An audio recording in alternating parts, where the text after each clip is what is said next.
तो चलिए स्टार्ट करते हैं। नेक्स्ट लेक्चर हम लोग वैल्यू एडेड मेथड का देखेंगे। वैल्यू एडेड मेथड के मैंने जितने भी लेक्चर्स बनाए हैं, आप प्लेलिस्ट सेक्शन में जाइए मैक्रो इकोनॉमिक्स में, और उसमें आपको मिल जाएंगे सारे लेक्चर्स।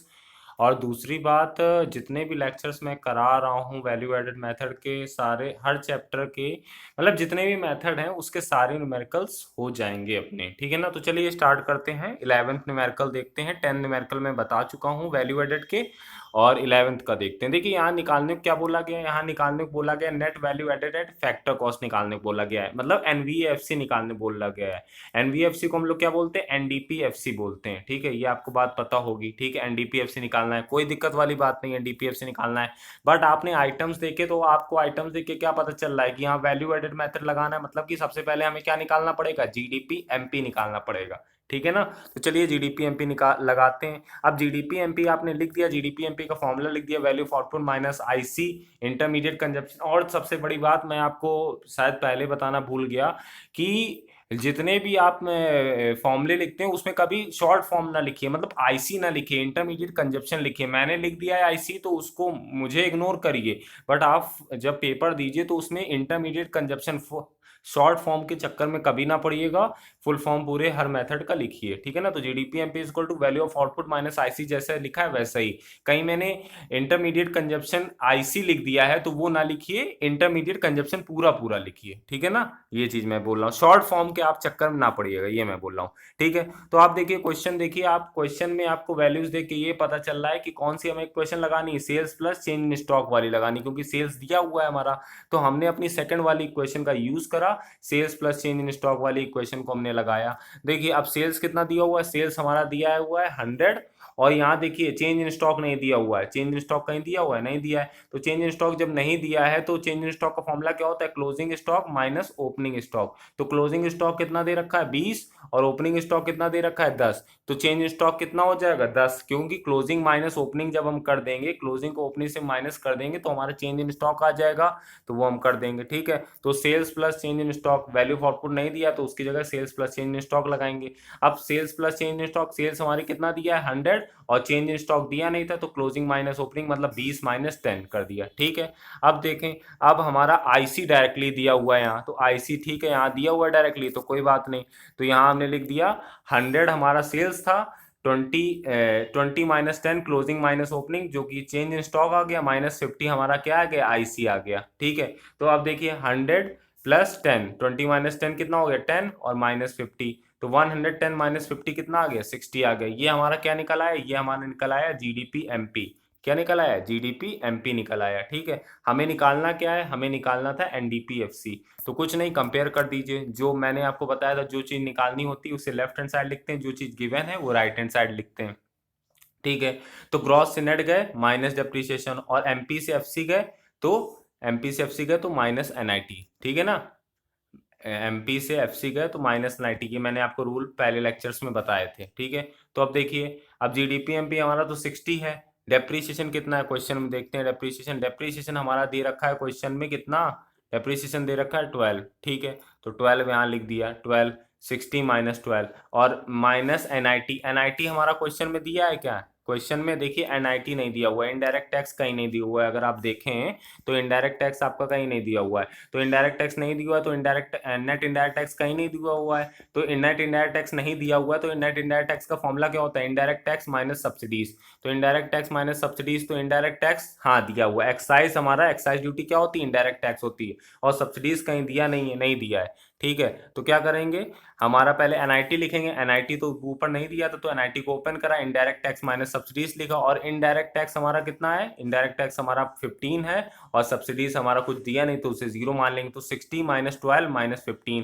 12 हमारा डिप्रिसिएशन, और इनडायरेक्ट टैक्स 15 माइनस जीरो करेंगे तो 15 आएगा, हमारा 33 हमारा आंसर आ गया। 33 लाख इसलिए लिखा है क्योंकि ऊपर यूनिट भी हमारी लाख में दी हुई थी, ठीक है ना, ये चीज। अब देखिए नेक्स्ट क्वेश्चन देखते हैं। नेक्स्ट क्वेश्चन में क्या निकालने को बोल रहा है, नेक्स्ट क्वेश्चन निकालने को बोल रहा है हमारा एनवीएफसी निकालने को बोल रहा है। क्या निकालने को बोल रहा है, एनवीएफसी, ठीक है, तो एनवीएफसी निकालने को बोल रहा है, हम लोगों को कुछ मतलब नहीं है एनवीएफसी, एनवीएफसी मतलब एनडीपीएफसी निकालने को बोल रहा है, कोई दिक्कत वाली बात नहीं, एनडीपीएफसी निकालना है। अब देखिए हम लोग सबसे पहले आइटम्स देख के हमें क्या निकालना पड़ेगा, आइटम्स देख के हमें पता चल रहा है कि यहाँ हमें वैल्यू एडेड मेथड निकालना है, वैल्यू एडेड मेथड मतलब जीडीपी एमपी निकालना है। तो सबसे पहले काम क्या करेंगे, जीडीपी एमपी निकाल देंगे। ठीक है, तो जीडीपी एमपी का फॉर्मूला लगाया, जीडीपी एमपी का फॉर्मूला लगाया, value of output minus IC हमने फॉर्मूला लगाया, और यहाँ कहीं वैल्यू ऑफ आउटपुट तो हमारा दे नहीं रखा है, यहाँ हमारा कहीं वैल्यू ऑफ आउटपुट नहीं दे रखा है, वैल्यू ऑफ आउटपुट नहीं दे रखा है, तो हम उसकी जगह इक्वेशन क्या लगाते हैं, sales plus change in stock minus IC. ठीक है, तो sales plus change in stock, sales हमारा कितना दे रखा है, सेल्स हमारा दे रखा है 20, और चेंज इन स्टॉक कितना दे रखा है, चेंज इन स्टॉक मतलब वो जो माल बिका नहीं है, चेंज इन स्टॉक दे रखा है 2, अनसोल्ड आउटपुट, अनसोल्ड आउटपुट ही को हम लोग क्या बोलते हैं, चेंज इन स्टॉक। ठीक है, चेंज इन स्टॉक, अब देखिए sales plus change in stock हमने कर दिया, हमारा वैल्यू ऑफ आउटपुट का काम हो गया। अब आईसी देखिए क्वेश्चन दिया हुआ, आईसी आईसी आईसी, हाँ आईसी दिया हुआ है। देखिए ये single use producer goods, IC मतलब मैंने आपको पहले भी बताया था, आईसी मतलब होता है रॉ मटेरियल, और रॉ मटेरियल क्या होता है, सिंगल यूज ही तो होता है, एक बार यूज करा खत्म। तो रॉ मटेरियल क्या है, सिंगल यूज प्रोड्यूसर गुड्स, ऐसे भी आपको टर्म बोल सकते हैं वो लोग, सिंगल यूज प्रोड्यूसर गुड्स बोल दिया, रॉ मटेरियल बोल दिया, तो ये सब आईसी है, आप कंफ्यूज नहीं होंगे। ठीक है ना, तो आईसी हमारा कितना दे रखा है, 5 दे रखा है, आईसी हमारा कितना दे रखा है, 5 दे रखा है। तो यहाँ वही करा, 20 + 2 - 5, 22 - 5 17, 17 हमारा क्या आ गया, जीडीपी एमपी। आईसी आप समझे ना, आईसी मतलब होता है रॉ मटेरियल, और रॉ मटेरियल तो हमारा सिंगल यूज प्रोड्यूसर गुड्स होगा, एक बार यूज करा खत्म, रॉ मटेरियल वही तो है। ठीक है, इंटरमीडिएट कंजप्शन हमारा आ गया। अब हमें निकालना क्या है था, अब हमें निकालना है, हमें निकालना है एनवीएफसी, निकालना है एनवीएफसी। ठीक है, तो एनवीएफसी हमें निकालना है। अब देखिए एनवीएफसी को हम लोग कैसे डिनोट करते हैं, मैंने आपको पहले बताया था एनडीपीएफसी। तो एनडीपीएफसी, अब देखिए एनडीपीएफसी तो हम लोग कर देंगे। ठीक है, एनडीपीएफसी हमें निकालना है, और हमें गिवन क्या था, जीडीपी एमपी, तो कंपेयर करके जीडीपी एमपी से निकाल देंगे। देखिए ग्रॉस से नेट गए तो माइनस डेप्रीशिएशन, और एमपी से एफसी गए तो माइनस एनआईटी। ठीक है, अब देखिए डेप्रीशिएशन ऊपर कहीं दिया हुआ है क्या, नहीं दिया हुआ है, डेप्रीशिएशन कहीं नहीं दिया हुआ, बट डेप्रीशिएशन से रिलेटेड एक चीज दी हुई है। देखिए अब मैं डेप्रीशिएशन निकालने का भी एक और तरीका होता है। देखिए डेप्रिसिएशन का फॉर्मूला, जब भी कभी ऐसा दिया जाए कि ड्यूरेबल गुड्स, कोई ड्यूरेबल गुड्स है, ड्यूरेबल यूज प्रोड्यूसर गुड्स है जिसकी लाइफ स्पैन है 10 साल और उसकी वैल्यू भी 10 साल है, तो हर साल डेप्रिसिएशन कितना कम होगा, मैंने आपको बताया था। इसका डेप्रिसिएशन कितना होगा, इसका फॉर्मूला होता है, अगर आपको एनुअल डेप्रिसिएशन निकालना है मतलब साल भर में कितनी वैल्यू कम होगी, तो जितनी भी वैल्यू है उस गुड्स की अपॉन जितने साल वो चलेगी, उससे आप डिवाइड कर दीजिए, आपका एक साल का आपका डेप्रिसिएशन निकल आएगा। तो यहाँ जो डेप्रिसिएशन नहीं दिया था, तो वो हमारा कितना आ गया डेप्रिसिएशन, जितनी वैल्यू है गुड्स की उतना, और अपॉन लाइफ स्पैन जितने साल चलेगी 10, तो हमारा डेप्रिसिएशन कितना आ गया 1, तो हमारा डेप्रिसिएशन कितना आ गया यहाँ 1, तो ग्रॉस से नेट गए तो माइनस करो डेप्रिसिएशन, डेप्रिसिएशन माइनस करो, और 17 हमारा जीडीपी एमपी आया था, -1 क्या कर दिया डेप्रिसिएशन। समझ गए होंगे आप लोग डेप्रिसिएशन मैंने कैसे निकाला। अब देखिए एनआईटी, अब देखिए एनआईटी, एनआईटी हमारा क्या होता है, एनआईटी कहीं दिया हुआ है क्या, सबसे पहली बात ये देखिए नहीं दिया हुआ है एनआईटी कहीं, बट हाँ टैक्स ऑन प्रोडक्शन दिया हुआ है, तो टैक्स ऑन प्रोडक्शन हमारा क्या हो गया, इनडायरेक्ट टैक्स। ठीक है, और इनडायरेक्ट टैक्स और सब्सिडीज कहीं दिया नहीं हुआ है, तो सब्सिडीज कहीं नहीं दिया हुआ है, तो कोई दिक्कत वाली बात नहीं। तो एनआईटी की जगह फॉर्मूला लगाएंगे इनडायरेक्ट टैक्स माइनस सब्सिडीज, और हमारा टैक्स ऑन प्रोडक्शन दिया था 1 और सब्सिडीज कुछ नहीं दिया हुआ, तो 17 - 1 -1, क्योंकि 1 - 0 1 हो जाएगा, तो 15 हमारा आंसर आ गया। क्या आ गया, एनडीपीएफसी। ऐसे क्वेश्चन ये करा जाता है। ठीक है, अब देखिए नेक्स्ट क्वेश्चन, यहाँ भी फिर ऐसी वही चीज दे रखी है, तो यहाँ हमारा देखिए क्या, एनवीएफसी निकालना, एनवीएमपी निकालना है, सॉरी एनवीएमपी निकालना है, एनवीएमपी मतलब एनडीपी एमपी निकालना है, कोई दिक्कत वाली बात नहीं, इसको साइड में कर दीजिए। अब क्या करेंगे, सबसे पहले हम क्वेश्चन देख के पता चल रहा है हमें कि हमें वैल्यू एडेड मेथड लगाना है, मतलब कि जीडीपी एमपी लगाना है, जीडीपी एमपी लगाना है, तो जीडीपी एमपी का फॉर्मूला लिख देंगे, जीडीपी एमपी का फॉर्मूला लिख दिया। अब क्वेश्चन देख के हमें क्या पता चल रहा है, क्वेश्चन देख के हमें ये पता चल रहा है कि यहाँ हम sales plus change in stock वाली कोई क्वेश्चन लगाएंगे, क्योंकि नॉर्मली वही वाले आइटम्स दिए हैं, वैल्यू ऑफ आउटपुट तो लगाएंगे नहीं, क्योंकि वैल्यू ऑफ आउटपुट दिया नहीं है, तो वो वाली क्वेश्चन क्यों लगाएंगे अब। ठीक है ना, तो हम लोग sales plus change in stock minus IC वाली हमने इक्वेशन लगाई, लिख दिया हमने sales plus change in stock minus IC. ठीक है, अब देखिए, अब सेल्स हमारा कितना दिया हुआ है, सेल्स हमारा दिया हुआ है 25, और चेंज इन स्टॉक कितना दिया हुआ है -2। ठीक है, तो सेल्स हमने लिख दिया 25 और चेंज इन स्टॉक लिख दिया -2, और आईसी हमारा कितना दिया हुआ, आईसी हमारा तो दिया ही नहीं हुआ, दिक्कत वाली बात है। बट आईसी को मैंने आपको बताया था, आईसी को हम लोग क्या बोलते हैं, raw material, single use producer goods. तो देखिए आईसी दिया हुआ है 6। ठीक है ना, तो यहाँ हम क्या करेंगे, यहाँ हम sales plus change in stock minus IC, तो 25 - 2 - 6, आईसी जो हमारा रॉ मटेरियल 6 दिया हुआ है, तो 23 - 6 23 माइनस 6 हमारा कितना आ गया 17। जीडीपीएमपी हमारा कितना आ गया 17 आ गया। अब जीडीपीएमपी तो आ गया, तो अब हमें जीडीपीएमपी जब आ गया तो एनडीपीएमपी निकालने में कोई दिक्कत ही नहीं होगी। तो एनडीपीएमपी निकाल दिया। एनडीपीएमपी निकालने के लिए क्या करेंगे, जो चीज निकालनी मतलब एनडीपीएमपी निकालनी उसे लेफ्ट हैंड साइड लिखेंगे, जो चीज गिवन है उसे राइट हैंड साइड लिखेंगे। तो ग्रॉस से नेट गए तो माइनस डेप्रिसिएशन, बाकी सब डी सेम है, पीपी सेम है, एमपी सेम है, कोई दिक्कत वाली बात नहीं। तो ग्रॉस से नेट गया डेप्रिसिएशन, और डेप्रिसिएशन हमारा ऊपर कितना दिया हुआ है, डेप्रिसिएशन तो दिया ही नहीं हुआ है, और दिक्कत वाली बात हो गई। अब डेप्रिसिएशन जब नहीं दिया हुआ है तो मैंने आपको क्या बताया था, उससे रिलेटेड कुछ ना कुछ ऐसा दिया होगा। कभी कभी क्वेश्चन में क्या होता है, डेप्रिसिएशन दिया ही नहीं होता है, बट यहाँ दिया हुआ है, आप लोग पहचान जाएंगे देखते ही हुए कि डेप्रिसिएशन का कुछ ये ऐसा दिया हुआ है। अब कभी कभी नहीं दिया होता तो उस केस में तो जीरो मान लेते हैं, बट यहाँ दिया हुआ है। कैसे, देखिए, एक फिक्स कैपिटल गुड्स है। फिक्स कैपिटल गुड्स मैं आपको बता चुका हूं, कैपिटल गुड्स जो बहुत कॉस्टली होते हैं, काफी समय तक चलते हैं, उसकी वैल्यू है 15 लाख, और वो कितने दिन चलेगी, 5 साल चलेगी। तो हर साल उसका डेप्रिसिएशन कितना होगा, जितनी उसकी वैल्यू है 15, और जितने साल वो चलेगी 5, तो हर साल उसका डेप्रिसिएशन कितना होगा 3। तो डेप्रिसिएशन हमारा कितना आ गया, 3 आ गया। ठीक है ना, ऐसे निकालते हैं। डेप्रिसिएशन का हमारा एक फॉर्मूला होता है, वैल्यू ऑफ फिक्स एसेट जितने की वैल्यू है अपॉन लाइफ स्पैन। तो हमारा 3 आंसर आ गया। तो वही जीडीपीएमपी हमारा 17 आ गया था, -3 करेंगे तो डेप्रिसिएशन, और हमारा एनडीपीएमपी कितना आ गया, 14 आ गया हमारा। ऐसे ये सारे क्वेश्चंस करे जाते हैं, इनमें कोई दिक्कत नहीं होनी चाहिए आप लोगों को। अब देखिए नेक्स्ट क्वेश्चन, इसमें जीवीए एमपी निकालना है। ठीक है, तो जीवीएमपी निकालना है, कोई दिक्कत वाली बात नहीं। जीवीएमपी निकालना है मतलब कि जीवीएमपी को हम लोग क्या बोलते हैं, जीडीपी एमपी निकालना है, तो कोई नहीं, ये तो सीधे वैल्यू एडेड निकालना है, इसमें तो कन्वर्ट भी नहीं करना पड़ेगा। ठीक है, तो जीडीपी एमपी निकालना है। तो यहाँ देखिए क्या लिखा है, यहाँ लिखा हुआ है, हाँ, तो जीडीपी एमपी हम लगाएंगे। बट यहाँ देखिए, आप क्वेश्चन देखिए, यहाँ कौन सी क्वेश्चन का इन्होंने यूज करा है, तीसरी वाली, डोमेस्टिक सेल्स और एक्सपोर्ट का यूज करा है। तो हम वही वाली क्वेश्चन लगाएंगे, डोमेस्टिक सेल्स प्लस एक्सपोर्ट वाली। अब डोमेस्टिक सेल्स प्लस एक्सपोर्ट वाली क्वेश्चन तो लगा दी।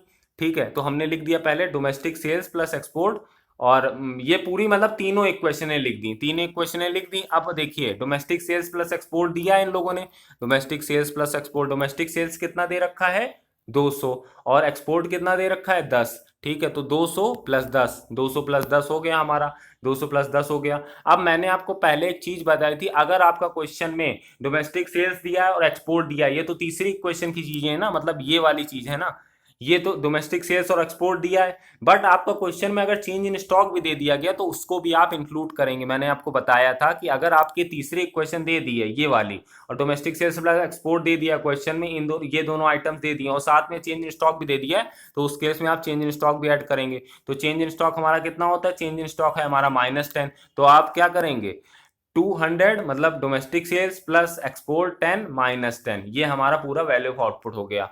और फिर उसके बाद आईसी, आईसी ढूंढा तो आईसी तो हमें मिला नहीं, बट हमारे सिंगल यूज प्रोड्यूसर गुड्स मिल गया। सिंगल यूज प्रोड्यूसर गुड्स क्या होता है, रॉ मटेरियल मतलब आईसी, तो 120, तो हमने यहाँ माइनस कर दिया, तो 200, 200 प्लस 10 माइनस 10, ये प्लस माइनस माइनस हो गया ये, और यहाँ -120, तो यहाँ 200 आ जाएगा, क्योंकि +10 और -10 जीरो हो जाएगा, और -120 ये, तो 200 -120 कितना आ गया, 80 आ गया हमारा। मतलब हमारा ये क्या निकल आया, जीडीपीएमपी। देख रहे हैं ना कैसे निकला, मतलब बोलने का मतलब है, आप एक क्वेश्चन देखिए, आपका क्वेश्चन, आप एक क्वेश्चन देखिए कि कौन सी आपकी क्वेश्चन यूज हो रही है, डोमेस्टिक सेल्स प्लस एक्सपोर्ट वाली हो रही कि सेल्स वाली हो रही। बस आपको ये याद रखना है, अगर डोमेस्टिक सेल्स प्लस एक्सपोर्ट दिया है, तो अगर उसके साथ में चेंज इन स्टॉक भी दिया तो उसको उसके साथ इंक्लूड कर लीजिए शांति से, कोई दिक्कत वाली बात नहीं। ठीक है ना, अब देखिए नेक्स्ट क्वेश्चन देखते हैं, 15 क्वेश्चन।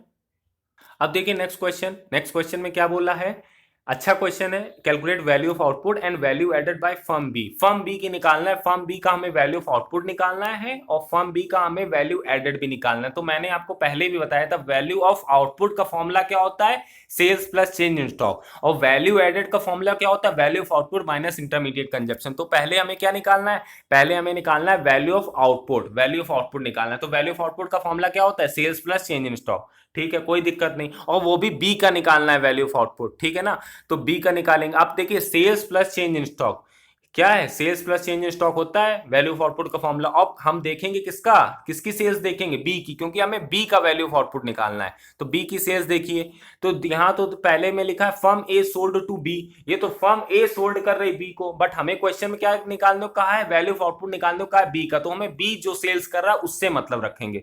यहाँ फिर ऑफ यहाँ ए फिर से सी को कर रहा है, यहाँ ए हाउस होल्ड को कर रहा है सेल। मतलब ये पूरा जो पहली वाली लाइन है ये इसमें ए की सेलिंग बताई गई है। ए की सेलिंग से हमें कोई मतलब नहीं है, ये कंफ्यूज करने के लिए दिया है, ठीक है ना। तो अब देखिए नेक्स्ट वाला, आप देखिए नेक्स्ट में लिखा है फर्म बी सोल्ड टू सी। हाँ, बी अब जो सेलिंग कर रहा है, बी ने सी को बेचा 70 करोड़ का, तो 70 हमने लिख दिया सेल्स में, ठीक है ना। ये देखिए 70 लिखा है। फिर बी ने डी को बेचा 40 करोड़ का, तो 40 हमने लिख दिया, देख रहे हैं ना आप, 40 लिख दिया। फिर उसके बाद हाँ ये, फिर बी ने फिर उसके बाद हाँ 30 करोड़ का गुड्स क्या करा, एक्सपोर्ट कर दिया, बाहर सेल कर दिया, तो 30 भी लिख दिया, ठीक है ना। देखो क्योंकि ये सब बी कर रहा है, ये भी बी कर रहा है, ये भी बी कर रहा है, ये भी बी कर रहा है। फिर उसके बाद बी ने 5 करोड़ की चीज गवर्नमेंट को बेच दी, 5 करोड़ का, तो 5 लिख दिया यहां। अब देखिए और तो बी ने कुछ बेचा नहीं, और बी का चेंज इन स्टॉक भी नहीं दे रखा है यहाँ कहीं, तो कोई दिक्कत नहीं, सबको ऐड कर देंगे। 70 प्लस 40 प्लस 30 प्लस 5 हमारा 145 आ गया। वैल्यू ऑफ आउटपुट आ गई बी की, क्योंकि हमने सिंपल सा फॉर्मूला लगाया, sales plus change in stock. B जो सेलिंग कर रहा था वो सारा हमने ऐड करा, चेंज इन स्टॉक को भी हम ऐड करते हैं, but change in stock question में दिया ही नहीं था। बी की जो चेंज इन स्टॉक, बी का कोई माल बच गया हो तो वो ऐसा कुछ दिया ही नहीं था, तो हमने सीधे सेल्स की वैल्यू सारी ऐड कर दी, हमारा वैल्यू ऑफ आउटपुट निकल आया, ठीक है। अब हम क्या करेंगे, अब हम निकालेंगे वैल्यू एडेड किसकी, बी की। अभी हमने निकाली क्या, वैल्यू ऑफ आउटपुट, ठीक है। तो वैल्यू एडेड का मैंने आपको फॉर्मूला बताया है। वैल्यू एडेड अगर निकालनी है आपको बी की, तो आप फॉर्मूला क्या लगाते हैं, आप फॉर्मूला लगाते हैं value of output minus IC. क्या लगाते हैं फॉर्मूला, देखिए ये लिखा है value of output, value of output, एक मिनट, हाँ एक, आप फॉर्मूला क्या लगाते हैं अगर वैल्यू एडेड निकालना है, value of output minus IC, ठीक है। तो वैल्यू ऑफ आउटपुट आपका कितना आ गया, 145 आ गया। वैल्यू ऑफ आउटपुट कितना आ गया, 145 आ गया।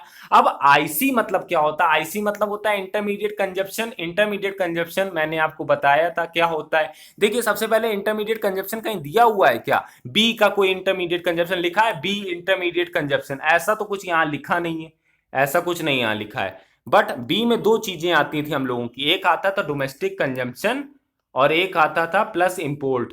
बी में हमारा आईसी में क्या कहते हैं, दो चीजें आती थी, क्या, डोमेस्टिक कंजप्शन प्लस इंपोर्ट। अब देखिए बी कहीं डोमेस्टिक कंजप्शन कर रहा है क्या, बी कहीं domestic consumption, B B B domestic consumption कहीं नहीं लिखा है। बट देखिए बी हमारा इंपोर्ट कर रहा है, तो बी देखिए इंपोर्ट कर रहा है कैसे, फर्म ए ने बी को सेल करा, फर्म ए ने बी को बेचा, तो बी क्या कर रहा होगा, परचेस ही तो कर रहा होगा। बी हमारा क्या कर रहा होगा, परचेस कर रहा होगा ना भाई। ए ने बी को बेचा है तो ए ने तो सेल करा, बी ने परचेस करा, तो बी यहां खरीद रहा है 80 करोड़ का माल खरीद रहा है। तो हमारा क्या कहते हैं, वैल्यू एडेड जब हम निकालेंगे तो value of output minus IC जब हम करेंगे, तो वैल्यू ऑफ आउटपुट तो हमने 145 निकाल ही लिया था बी का, माइनस आईसी में हम क्या लिखेंगे, आईसी में 80 लिखेंगे, क्यों, 80 की वो परचेजिंग कर रहा था ए से, ठीक है ना। तो ये चीज अब माइनस कर देंगे, यही हमारा जो भी आंसर आएगा वैल्यू एडेड निकल आएगा, किसका, बी का, ठीक है ना। क्योंकि डोमेस्टिक कंजप्शन हमने यहाँ क्यों नहीं इंक्लूड करा, क्योंकि डोमेस्टिक कंजप्शन क्वेश्चन में दिया ही नहीं था, तो हम क्यों इंक्लूड करेंगे।